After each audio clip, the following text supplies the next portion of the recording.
인사합니다. 모든 것이 하나님의 은혜입니다. 가치 있는 삶을 삽시다. 은혜를 고백함이 복입니다. 진실로 우리가 고백하는 그 고백 속에서 언제나 하나님의 은혜가 고백되어지는 그 복의 통로가 열려지는 성도가 되어지기를 주의 이름으로 축복합니다. 갈라디아서 6장 7절로 9절의 말씀을 쉬운 성경으로 제가 한번 더 읽어드리면, 스스로 속이지 마십시오. 하나님을 속일 수는 없습니다. 사람은 자기가 심은 대로 거둘 것입니다. 자기 육체의 욕망대로 심는 사람은 육체로부터 썩을 것을 거둘 것이며, 성령의 뜻을 따라 심는 사람은 성령으로부터 영원한 생명을 거둘 것입니다. 선한 일을 하다가 낙심하지 말아야 합니다. 때가 이르면 영원한 생명을 거둘 것이므로 포기하지 말아야 합니다. 아멘. 오늘 본문의 말씀을 이렇게 묵상하면서 무슨 그 생각을 하게 됐는가 하면, 심는 거야말로 사실은 뭔가 아름다운 투자라고 생각을 해요. 강준민 목사님은 그 부분을 위대한 투자, 그렇게 그 제목을 붙여서 설교했던 것들을 쭉 모아서 책으로 엮어냈던데, 그분의 그 표현대로 하면 정말 위대한 투자가 무엇인가에 대해서 한 6가지로 이야기를 해요. 근데 그 중에 우리가 소중하게 생각하고 그리고 집중해야 되는 부분이 있다고 하면, 하나님께 또한 영혼을 위하여서 라고 하는 부분들이라고 하는 거죠. 그래서 그것을 이렇게 묵상하면서 무슨 생각을 하는가 하면, 우리가 다 삶을 마치고 난 이후에 그 남은 사람들이 이렇게 보면서 참 잘 살았다, 그렇게 좀 얘기 들으면 그게 최고의 복이 아닐까 하는 생각을 가져봐요. 누구든지 이제 마지막 가는 길을 가면, 그럼 사람들이 문상하러 찾아온단 말이죠. 찾아와서 이렇게 영정사진을 이렇게 보면서 뭔가 마음속에 나름대로 그 사람에 대한 평가를 할 거예요. 여러 가지 얘기를 할 겁니다. 그런데 사실은 어렵고 힘들게 경제적으로 어렵고 그리고 여러 가지 어려움을 만난 삶을 살았기 때문에 참 저분 참 불쌍하게 살았다 라고 얘기할 것인지, 근데 그렇지 않을 것 같아요. 문제는 그 가운데서도 어떻게 살았느냐를 보면서 오히려 참 본이 되고 참 잘 살았다 라고 그렇게 축복하는 그러한 묵상을 하면서 그 영정사진을 바라본다고 하면, 그거 잘못 산 걸까? 아니라는 거죠. 풍요롭게 살고 사람들을 부려가면서 살았어도 들어오면서 마음속으로는 에이 잘 갔어, 저런 사람이 더 있으면 안 되지. 그리고 관계 때문에 와서 영정사진을 딱 바라보면서 남기는 얘기가 무슨 얘기일까? 당신 그렇게 뿐이 살 수가 없었어. 그 많은 것들을 가지고 왜 그렇게 살았어? 그렇게 이야기한다고 하면 참 안타까운 삶일 거라고 하는 생각입니다. 우리는 그래서 늘 무슨 생각을 마음속에 가지고 하루하루를 살아가면 좋을까 생각한다고 하면, 잘 살았다고 하는 인정을 받는 삶, 그게 무엇일까라고 하는 거죠. 그러면서 오늘 아침에 이렇게 운전을 하고 나오면서 그런 생각을 했어요. 뭐 다들 차량을 가지고 움직이잖아요. 그런데 2가지라는 거죠. 하나는 겉모습을 정말로 그 멋지게 액세서리를 붙여가면서 그것으로 사람들에게 참 저 차 괜찮다라고, 그리고 또 메이커를 보면서, 그리고 그것이 몇 cc짜리냐라고 하는 이런 것들을 가지고 평가를 받으려고 하는 사람도 있을 거예요. 근데 어떤 이는 그것이 아니라 겉에는 어떤 모습이든 어쨌든 상관없이 엔진이 튼튼한지, 엔진이 제대로 성능을, 기능을 발휘하는지 그거를 보는 이들이 있을 거라는 거죠. 우리는 어느 쪽일까? 양쪽 다이면 참 좋죠.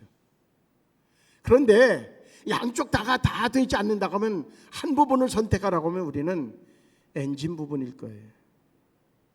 엔진이 그저 가다가 서버리면 그러면 그것은 고철이지 그게 무슨 어떤 가치를 부여할 수 있는 게 못 돼요. 우리의 삶에도 역시 마찬가지일 거라고 하는 거죠. 겉모습은 뭔가 화려하고 그래도 뭐 폼나는 것 같은데, 그런데 엔진이 망가져 있고 엔진이 스톱해 있고 엔진이 가치 없어진다고 하면 그럼 그 엔진이 뭘까? 그거는 영이라고 하는 걸, 혼이라고 하는 걸 거예요. 그 사람의 정신 상태, 그 사람의 영적 상태, 그것이 얼마나 건강하냐, 얼마나 정말로 힘이 있느냐, 그것에 따라서 분명히 그 사람을 평가할 수 있을 거라고 하는 거죠. 겉의 모습은 그저 메이크업 없는 것을 걸쳐도 그 사람의 품격이, 그 사람의 어떤 영적 상태가 건강하면 그 사람을 낮게 볼 수 없을 겁니다. 그런데 겉모습은 뭔가 메이커로다가 다 두르고 다니는데 그 사람의 생각하는 것도 영적인 건 아주 정말 우상으로 가득 채워져 있고 그렇다고 하면 그 사람을 존경할 사람은 없을 겁니다. 사람은 사람을 알아봅니다. 누구든지 사람은 사람을 알아봐요. 앉아서 한 5분만 이야기하면 그 사람에 대해서 어느 정도는 파악할 수 있어요. 감각적으로. 우리는 과연 짧은 시간이라고 하면 짧은 시간일 수 있지만, 그러나 80년, 요즘엔 90년이라고 하는 시간이 결코 짧지 않습니다. 그런데 정해진 것이 있어요. 그건 뭐냐면 다 하나님의 부름을 받으면 이 세상을 떠날 수밖에 없다고 하는 거죠. 그러면 후대 사람들이, 그 주변 사람들이 남기는 말만 남아요. 이름을 누군가가 이야기하면 아, 그 사람, 그러면 한마디 한마디 던지는 이야기가 그 사람의 인생일 수밖에 없다는 거죠. 우리는 과연 어떻게 살아야 될 것인가에 대한 물음은 늘 있어야 되고, 그 물음이 빠진 사람은 되는 대로 살 거예요. 그저 자기 욕망에 취해서 욕망을 채우는 데만 급급해서 살아갈 거예요. 그런데 삶의 목적과 삶의 의미를 묻는 사람들에게는 그렇지 않을 거예요. 오늘 성경은 우리에게 그렇게 말씀해 주고 있어요. 스스로 속이지 말라는 거죠. 하나님은 업신여김을 받지 아니하시나니 사람이 무엇으로 심든지 그대로 거두리라. 무엇으로 심든지 그대로 거둔다는 거예요. 그 무엇, 그것에 우리는 관심이 주어져야 됩니다. 무엇을? 성경에는요, 복 받은 사람은 그런 말은 없어요. 복 얻을 사람은 그런 말도 없어요. 오히려 복 있는 사람은 이라는 거예요. 그 얘기는 소유 문제가 아니라 존재의 문제라는 거예요. 그 사람이 어떤 사람이냐라고 하는 것이지, 그 사람이 얼마나 많이 가졌느냐라고 하는 것을 가지고 그 사람을 평가하지 않는다는 거예요. 결국은 그 사람의 생각과 그 사람의 영적인 상태가 그 사람이라는 거예요. 성경은 얘기해요. 복 있는 사람은 분명하게 이야기하는데, 그 사람이 복 있는 사람이면 하나님은 그 사람에게 복을 부어주실 수밖에 없다는 거죠. 복 있는 존재가 되면 복은 쌓여지고 열매는 맺혀지게 되어져 있다고 하는 것, 그것은 성경의 원리입니다. 우린 그래서 무엇을 심을까? 그것은 분명히 그 사람의 마음밭에 이미 우리는 예수 그리스도를 영접함으로 인해서 하나님의 자녀가 되는 특권을 가졌어요. 그러면 그것을 기준으로 해서 거기에 무엇을 심을까라고 하는 거죠. 여러분들이요, 밭을 가지고 이렇게 해서 그 트랙터 가지고선 정리하고요. 그리고선 돌들을 다 골라내고, 그리고선 기름진 그 저기에서 거름이나 이런 걸 해가지고선 아주 기름진 땅을 다 만들어놨어요. 근데 여기에다가 허튼 거 갖다 심을 농부가 있다고 하면 그 농부는 정신 나간 농부예요. 이미 우리가 예수 그리스도를 믿음으로 인해서 하나님의 자녀가 되어졌어요. 우리의 심령의 상태가 완전히 달라진 존재. 그러면 여기에다가 육세적인 것, 더러운 것을 심는다고 하면, 그리고 세상의 욕망을 심는다고 하면 그는 정신 나간 사람이에요. 우린 지금 무엇을 심어야 되는지에 대한 방향성은 이미 주어져 있는 거예요. 왜? 내가 이제 바뀌어졌기 때문에, 변했기 때문에, 나는 이제 존재 자체가 달라졌기 때문에 거기에 심어야 되는 건 거기에 맞는 가치 있는 것을 심어야 되는 것이 정당하다고 하는 거예요.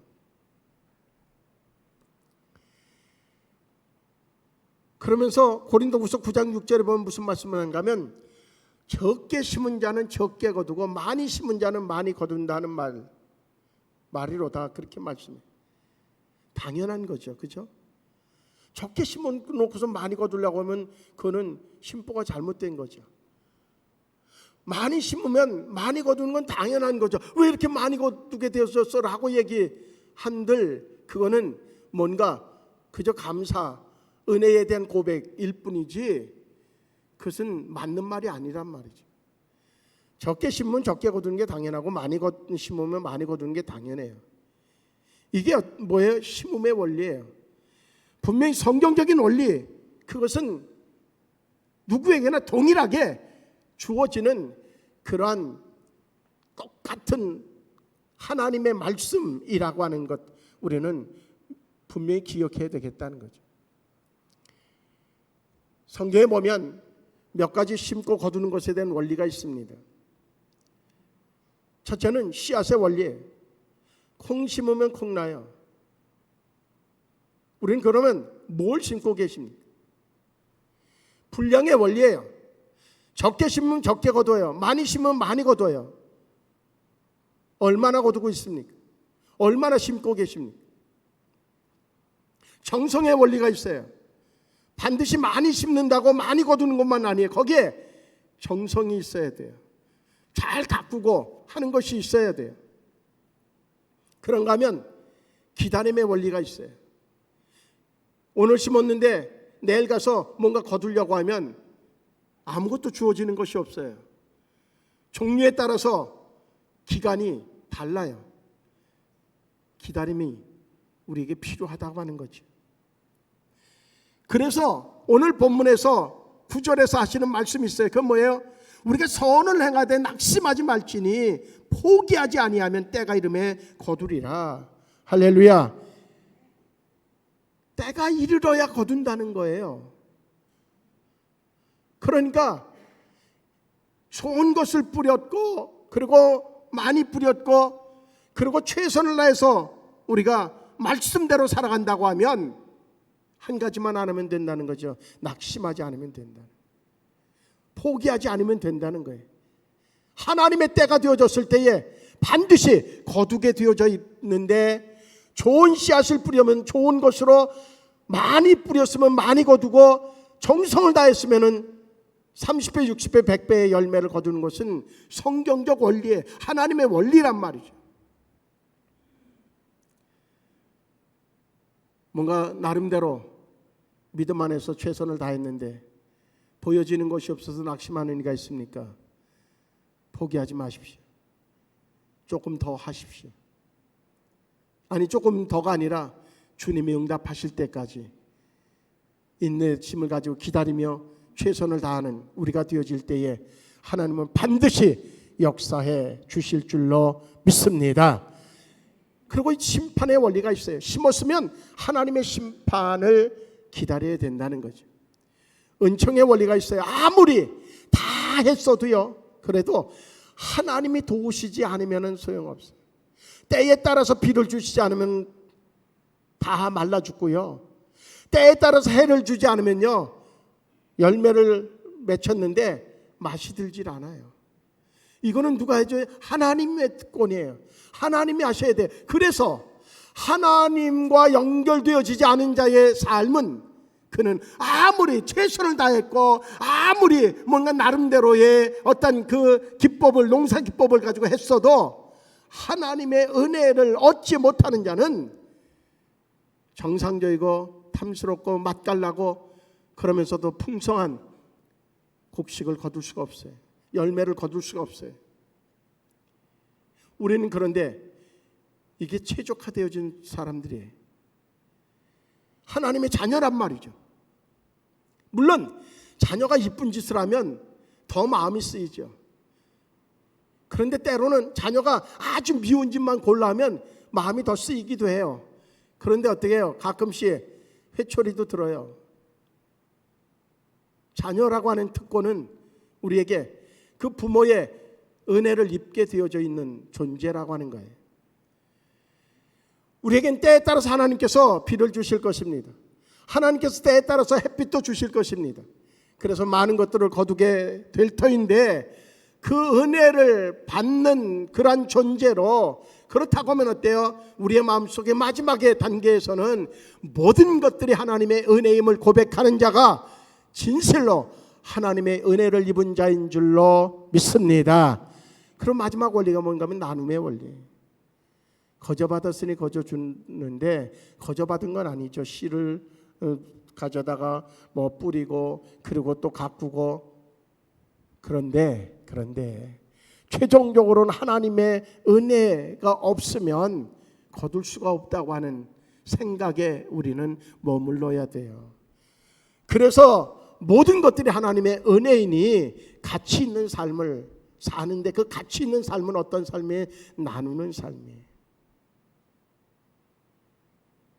쌓아둔 거 그저 귀하다고 음식도요 아주 맛집에서 사가지고선 그래가지고선 이야 그 비싸고 그러고선 너무너무나 셰프도 최고의 셰프가 만드는 음식이라고 너무너무 귀하다고 그걸 가져다가요 그저 그냥 보관만 해놓으면 먹으려고 꺼냈을 때 그 음식 맛이 그 처음에 가져올 때 그 맛이 아니에요.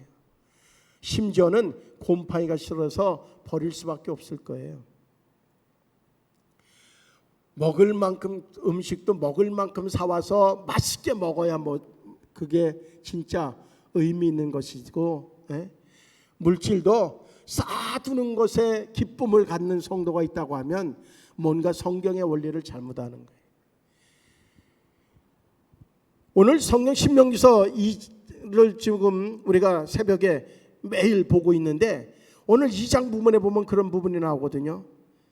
거기에서 명확하게 우리에게 가르쳐주고 있는 것은 하나님은 약속을 하시면 약속을 지키시는 분이다.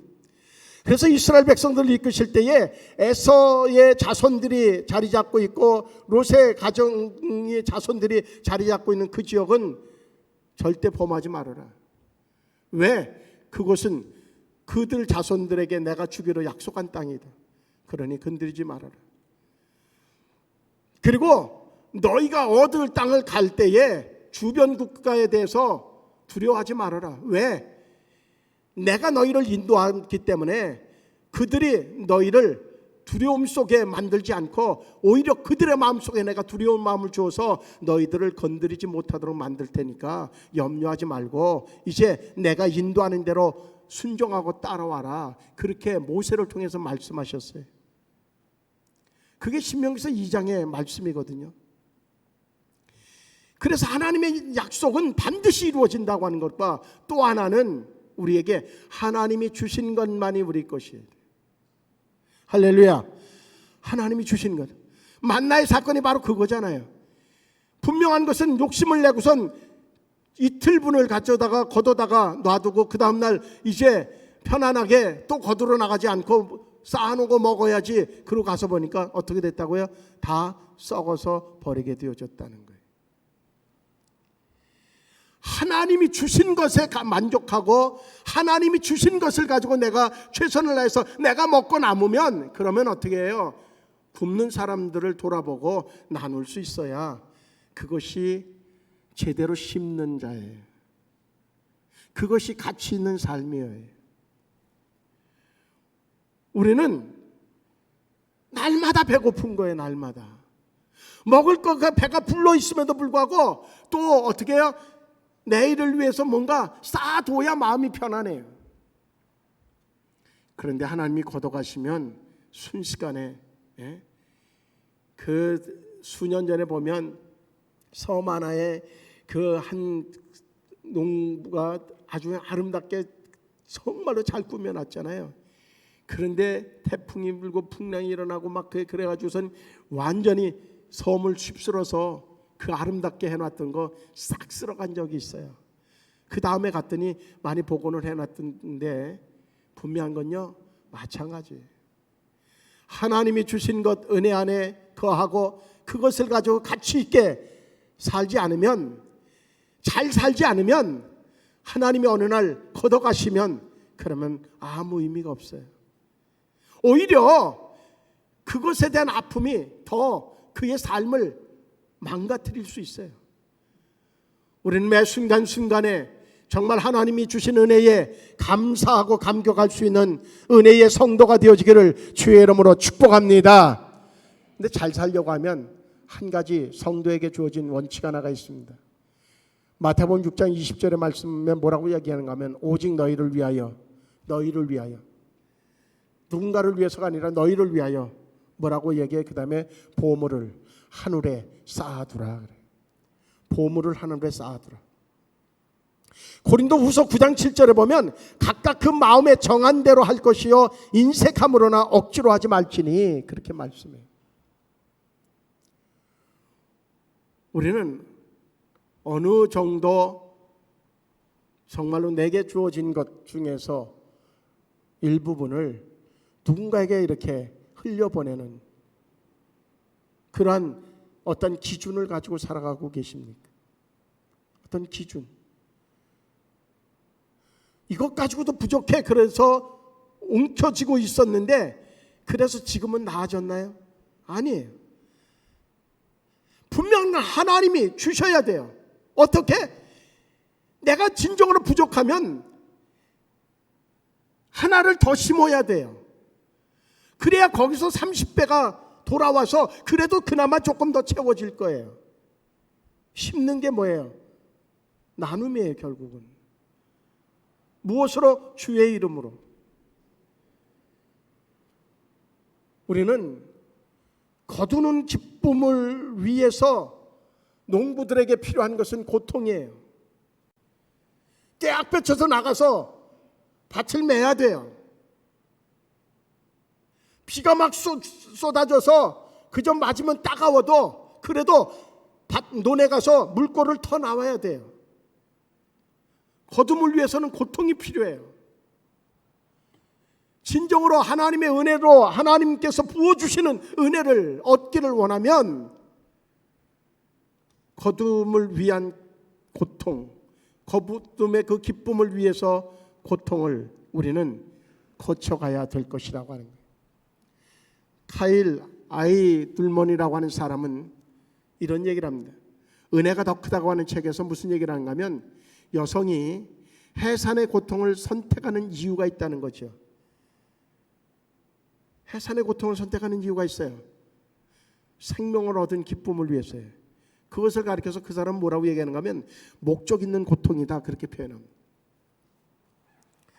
우리가 진정으로 하나님이 약속하신 것에 대한 확실하게, 하나님은 분명히 약속한 것은 우리에게 주신다고 하는 확신이 있다고 하면, 그와 동시에 하나님의 인도하심 속에는 언제든 이스라엘 백성들이 40년을 광야를 걸어서 그래서 가나안 땅에 들어갔어도 그들의 발이 부르지 않았고 옷이 헤어지지 않도록 하나님이 함께 하시고 그들에게 허락하셨다고 하는 사실을 믿는다고 하면 우리는 분명히 그 하나님의 인도하심에 우리의 삶을 맡기고 그 가나안 땅을 얻을 때의 기쁨을 위해서 우리에게 필요한 광야길을 가는 고통은 감내하는 그러한 수고도 필요한 줄로 분명히 믿습니다.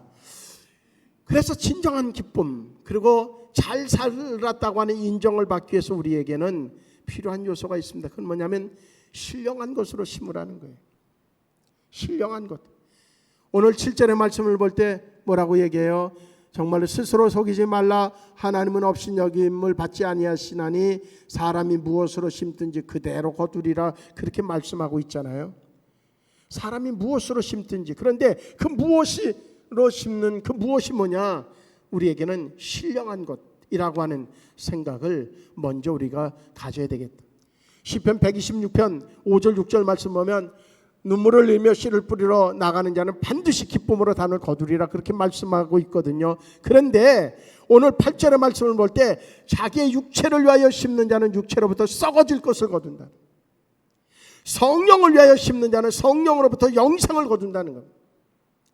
먼저 우리는 분명히 잘 사는 자가 되어지기 위해서는 거룩한 것을 심으려고 하는, 거룩한 것을 심어야 되겠다고 하는 나름대로의 결단이 필요한 줄로 믿습니다. 그와 함께 오늘 본문을 통해서 두 번째로는 포기하지 않고 끝까지라는 거죠. 포기하지 않고 끝까지.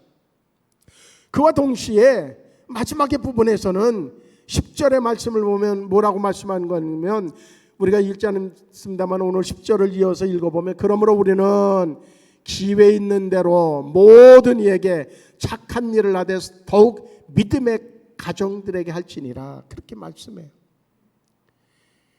착한 일을 하라는 거죠. 특히 믿음의 가정들에게 할 것을 말씀해 주고 있어요. 결국 우리의 생각 속에서 늘 이제 투기가 아니라 투자는 무엇이 우리의 머릿속에서 사라지잖아요.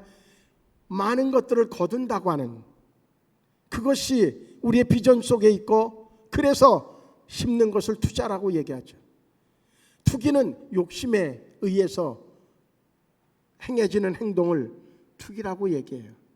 과분하게 자기의 어떤 행위와는 상관없이 많은 것들을 거두려고 하는 욕심에 붙잡힌 것을 가지고서 투기라고 얘기하죠. 우리는 투자하는 것은 필요하다. 성경은 투자하는 것에 대해서 뭐라고 하지 않아요. 그런데 투자를 목적이 뭐냐 하는 거죠. 하나님의 영광을 위한 투자, 그것은 우리에게 꼭 필요하다고 하는 거죠. 그래서 우리가 행하는 모든 행동의 원칙이 무엇으로 주어져야 되는가 하면 하나님을 위한, 그것이 앞에 붙어야 돼. 하나님을 위한. 성경의 인물 중에서 아주 대표적인 인물이 누군가 하면 바울이에요. 바울은요, 그동안에 열심히 살았어요. 최선을 다해서 살았어요. 남들보다 다 앞서 있다고 사람들에게 인정받을 수 있는 그러한 위치에 있을 만큼 그는 나름대로 최선을 다하는 삶을 살아요. 그런데 그는 어느 날 정말로 예수 그리스도를 죽은다고 믿고, 그리고 이제는 속 시원하다고 여겼던 그분을 다메섹이라고 하는 그곳에서 만나게 되어져요. 그때 이후로는 그는 지금까지 자기가 쫓았던 그 모든 것들을 다 배설물처럼 여겼다고 얘기해요. 무엇을 위해서? 하나님을 위하여서. 본질적인 삶을 위해서.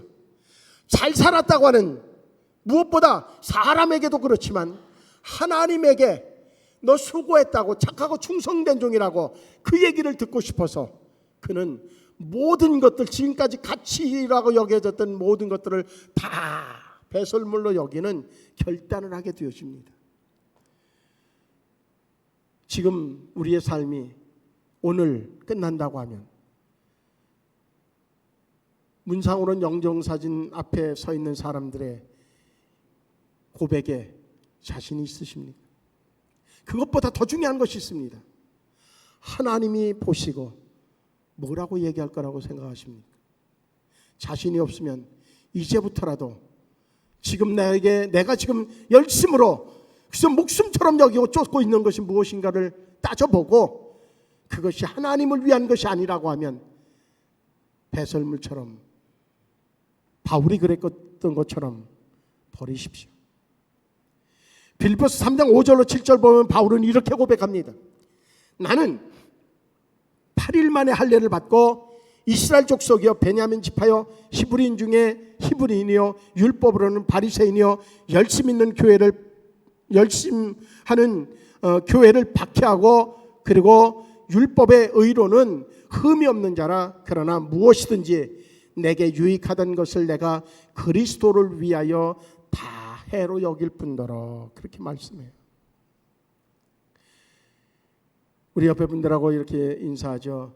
이제 하나님의 영광을 위하여서 살아봅시다.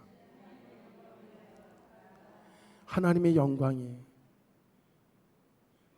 삶의 목적이 거기에 주어지면 분명해요. 사람들이 보고 그를 정말로 축복할 거예요. 영정 앞에서 참 아까운 사람 같다.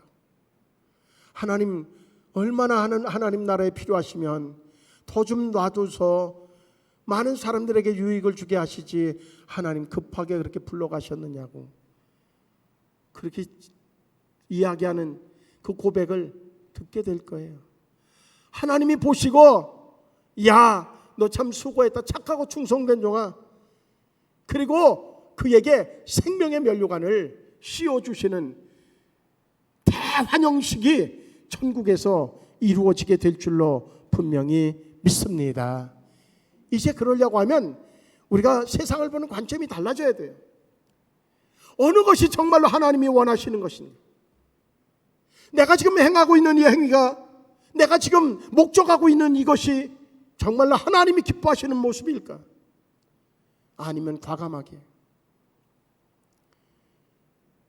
만약에 그것이 전부였다고 하면 지금 자기의 삶을 돌아볼 때에 행복해야 맞습니다. 자기의 자신을 바라보면서 축복해야 맞을 거예요. 너 수고했다. 너 참 잘했다. 지금처럼 앞으로도 살아가도 정말로 내가 만족하겠다. 그렇게 스스로에게 축복해야지 맞을 거예요. 그렇지 않다고 하면 뭔가 본질적으로 다시 생각을 바꾸셔야 될 겁니다.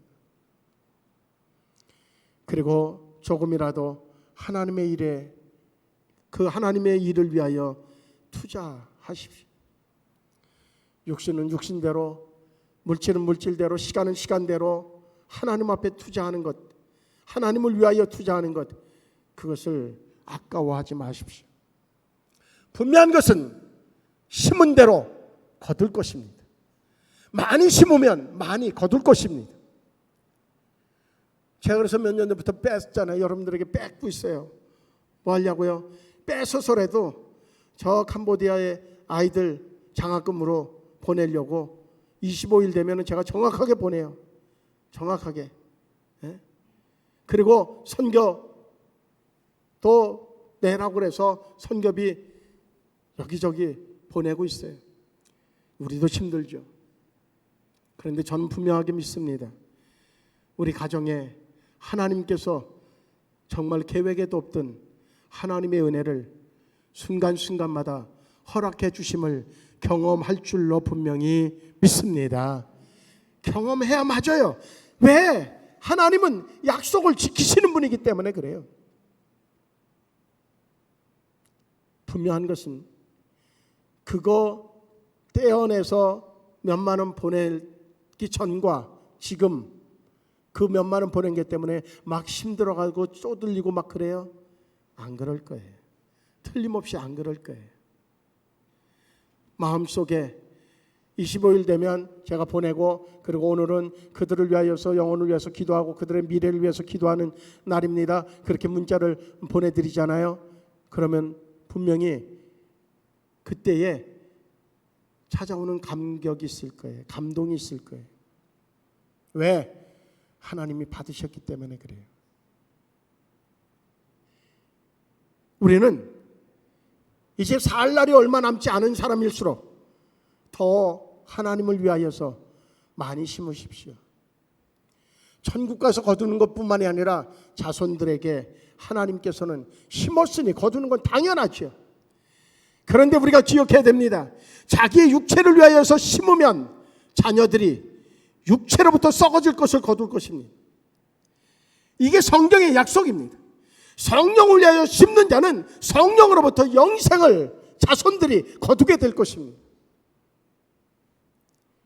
그래서 할 수만 있다고 하면 저도 열심히 심으려고 합니다. 왜? 내가 지금 더 풍족한들 아니면 부족해봐야 얼마나 더 부족해서 내가 죽을 것 같이 되는 상황은 그렇게는 하나님이 안 하실 터이니까. 우리 생수성도들 어느 누구도 넘쳐서 그저 버릴 정도로 넘치는 분 없습니다.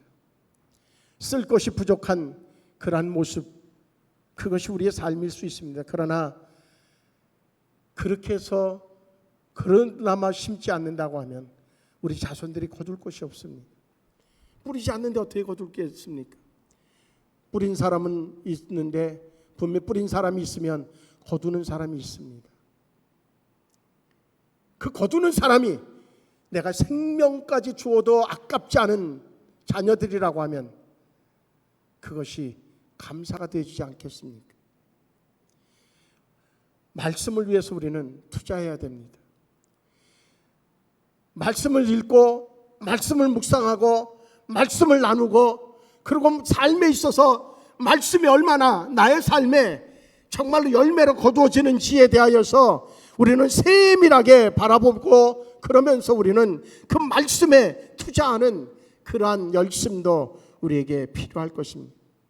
마지막으로는 영혼을 구원하는 그 일에 우리는 투자하면 성경은 명확하게 얘기합니다. 영혼을 위하여서 투자한 자는 하늘나라에서도 별과 같이 하나님의 칭찬을, 하나님의 축복을 누리는 자가 되어진다고 분명하게 약속해 주고 있어요. 말씀에는요 놀라운 능력이 있습니다. 말씀에는요 창조의 능력이 있어요.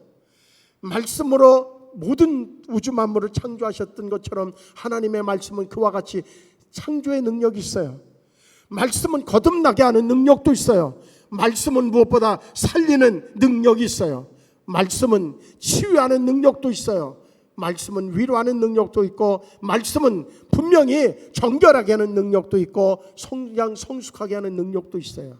그래서 우리는 말씀에 투자해야 되고, 동시에 분명히 우리는 영혼을 구원하는 그 일에 힘쓸 때에 하나님이 최고의 축복으로 우리에게 역사해 주신다고 하는 것 명확하게 생각하면서 오늘 하루 깊은 묵상 속에 나는 과연 무엇을, 우리가 인사말로다가 모든 것이 하나님의 은혜입니다, 그리고 가치 있는 삶을 삽시다, 그렇게 인사하는데 그 가치 있는 삶, 그것이 그냥 단순히 인사말이 아니라 정말로 내 삶에 가치 있는 삶을 만들어내기 위해서 내가 그 가치 있는 일에 쏟고 있는지를 우리는 점검하면서 나누는 인사가 되어진다고 하면 분명히 하나님의 은혜임을 고백하는 그 고백이 헛되지 않고 우리에게 쌓여져서 그것이 열매로 거두게 되어지는 놀라운 축복을 경험하게 되어질 줄로 믿습니다.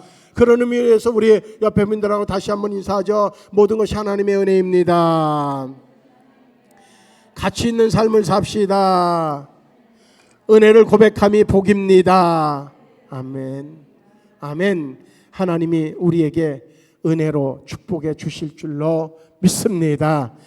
기도하시겠습니다. 좋으신 하나님, 이제 하나님이 만드신 것이 가치 있는 것이고 또한 정말로 우리에게 하나님이 말씀으로 만들어 주셨기에 가치 있는 것이며, 그리고 어느 누구도 얼굴이 똑같지 않은 것처럼 하나님 우리에게 가치 있는 삶을 살도록 우리 한 사람 한 사람에게 다 다른 그러한 특성, 성품과 기질을 허락하여 주셨기에 우리는 귀중한 존재들이고, 동시에 정말 하나님께서 우리에게 영원한 삶을 통하여서 우리의 삶을 더 가치 있게 만들어 주셨으니 이제 하나님 세상에 찌든 삶이 아니라 오히려 저 천국을 바라보고 주님을 바라보고, 그리고 매 순간마다 하나님이 허락하시는 은혜의 만나를 감사하면서 그 주님을 바라보며 매 순간순간이 감사로 이어지는 복 있는 삶이 될 수 있도록, 그래서 그것을 나눔을 통하여 가치 있는 삶을 살아갈 수 있도록 우리의 심령마다 이 시간에 주의 성령으로 역사해 주시옵소서. 예수님의 이름으로 기도하옵나이다. 아멘.